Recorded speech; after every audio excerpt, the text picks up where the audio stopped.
Hai semuanya, apa kabar? Sehat, sukses, bahagia selalu ya.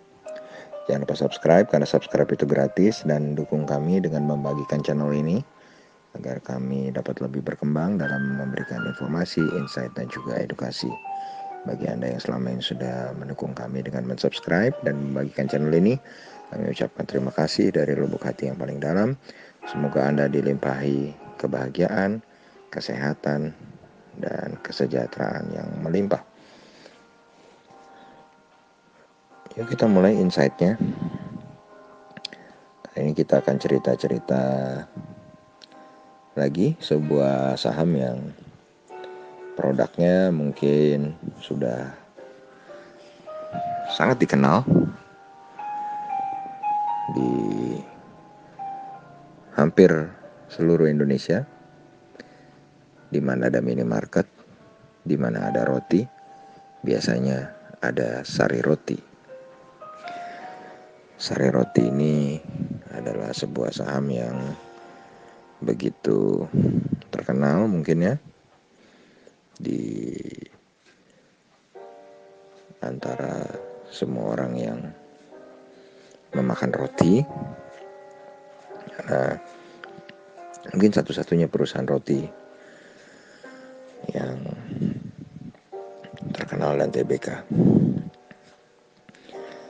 Oke, Sari Roti saat ini diperdagangkan dengan nilai pasar atau market capital sebesar 7,52 triliun. Dan ketika market jatuh atau terjadi market crash akibat coronavirus, Sari Roti memang sempat mengalami kejatuhan, tapi tidak terlalu dalam ketika itu, dari harga 1.300 ke harga 1.110 ya.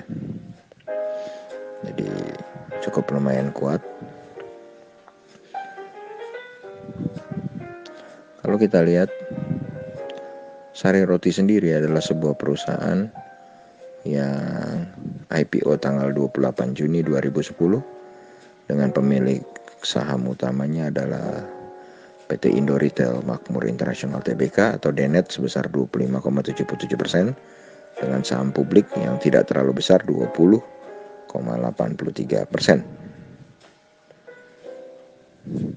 Dan kalau kita lihat dari EPS-nya sendiri, EPS dari roti ini memang dari 2017, 18, 19 juga mengalami kenaikan dari tahun ke tahun. Bahkan kalau kita lihat dari 2017 EPS-nya 24, tahun 2019 mengalami kenaikan 2 kali lipat menjadi 49. Tapi di 2020 lagi-lagi karena pandemi mengalami penurunan, walaupun tidak terlalu signifikan, tapi terjadi penurunan juga dari 49 menjadi 30. Kalau kita lihat secara fundamentalnya, salesnya adalah 1,67 triliun dengan 4,83 triliun asetnya, liability sebesar 2,03 triliun dan equity 2,81 triliun dengan net profit sebesar 91,44 miliar. Kalau kita lihat dari EPS-nya, memang saham ini seharusnya kalau dengan rumus IPS kali 10 maka nilai wajarnya adalah 300, dan ini menghasilkan PER yang sangat besar atau price earning ratio yang besar sebesar 40,5 kali, sedangkan book value per share-nya adalah 454 atau 2,68 kali. Sehingga secara valuasi perusahaan ini sudah termasuk mahal.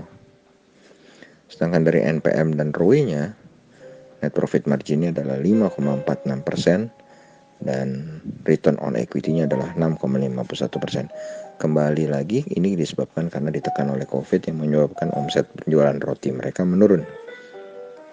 Jadi NPM dan ROE-nya memang jelek, tapi karena tertekan oleh COVID menjadi berada di bawah 10%. Kemudian debt equity ratio-nya atau rasio utangnya adalah 72,31%, cukup baik, masih di bawah 100%. Kemudian kalau kita lihat secara pergerakan harganya sendiri secara year to date, harga terendahnya adalah 1070 dengan tertingginya adalah 1325. Jadi harga saat ini 1215 bisa dikatakan sudah agak lumayan tinggi, Tapi kalau kita bandingkan secara 5 years-nya, 5 years low-nya dari 905, sedangkan 5 years high-nya dari 1770, maka harga yang sekarang 1215 masih tergolong murah. Sedangkan secara year to date, asing mencatatkan jual bersih sebesar 229,08 miliar di saham roti ini. Jadi kalau kita lihat sekilas tadi, saham roti secara fundamental, book value per share-nya, price to book value-nya, ratio-nya cukup tinggi, PER-nya cukup tinggi juga, 40 kali, sedangkan profitability-nya, ROE dan NPM-nya juga tidak menarik, kecil, di bawah 10%, tapi liquidity-nya cukup bagus, di bawah 100%. Bagaimana menurut Anda?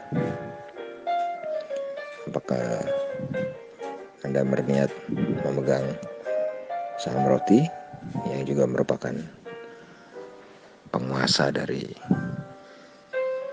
roti yang ada di minimarket dengan harapan nanti setelah COVID selesai, demand-nya pulih, maka roti akan bisa seperti 2017, 18, 19 EPS-nya selalu bertambah.